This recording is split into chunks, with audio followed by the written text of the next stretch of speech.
Tucked away in a picturesque emerald landscape and more than 1,000 lakes, Itasca County has been home to a vibrant family resort culture since the early 1900s.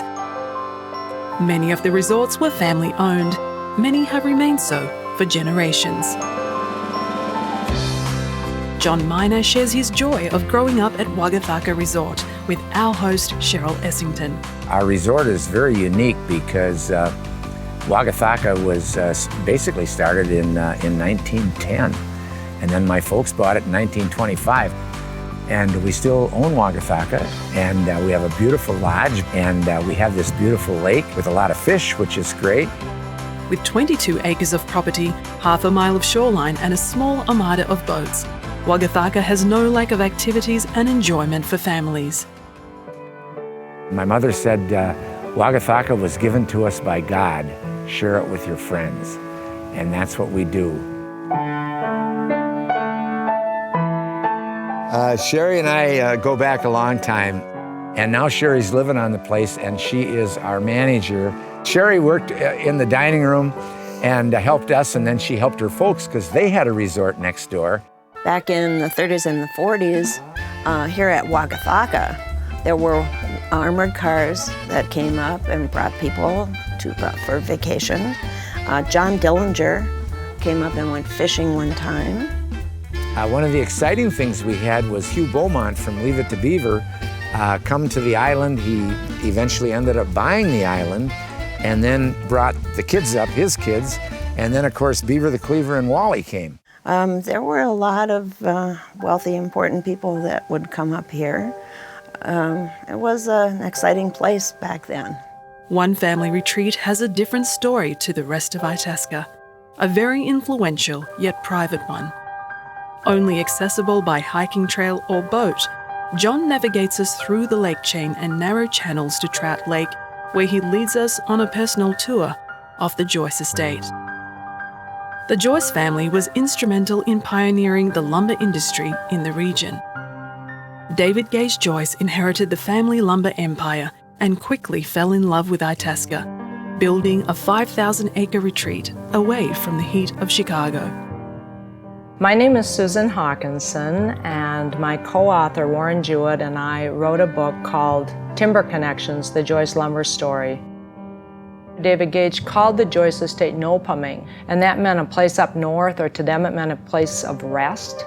It was built almost a century ago, so 1917.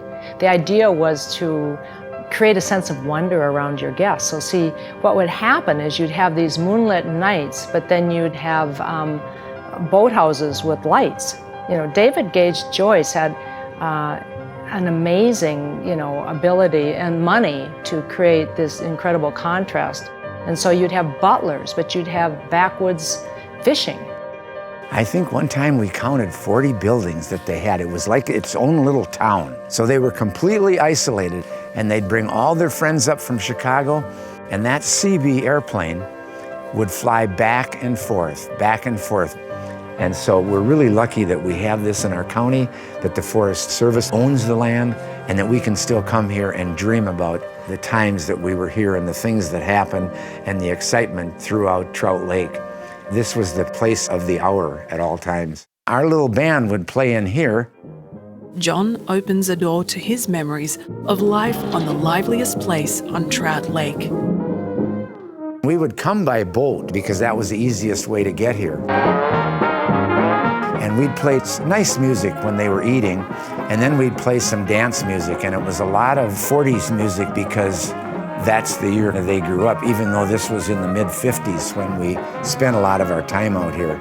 They had a really good time, and it was my first experience with having a really good time. In a couple of hours, they really didn't need our help because we weren't sure they understood exactly what we were doing. So we got paid a lot for a little work. We'd only get playing a couple hours and everybody would be fairly well wasted. We didn't have any liquor in our home, so I didn't quite understand it the first couple times, but I caught on quick. They knew how to party, and they partied hardy, even back in the 1950s.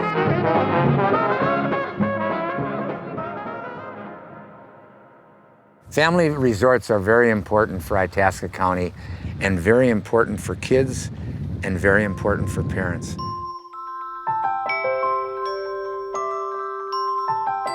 Adapting from summer-long holidays to weekend getaways, the vibrant resort culture of yesteryear still lives on in Itasca County today. Art and Eleanor Otis originated it. They were a fly-in, drive-in fishing resort, but of a caliber that included all of the amenities.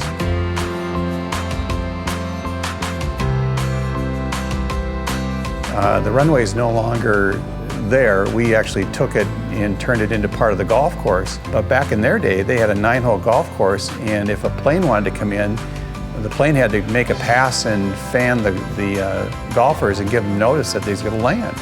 And they literally landed on one of the fairways. And we cater to families and golfers and in that leisure recreation market from Memorial Day to Labor Day. And from there, we move into what we call group season. That's all off-season, wintertime. We open and close based on the groups we have in-house.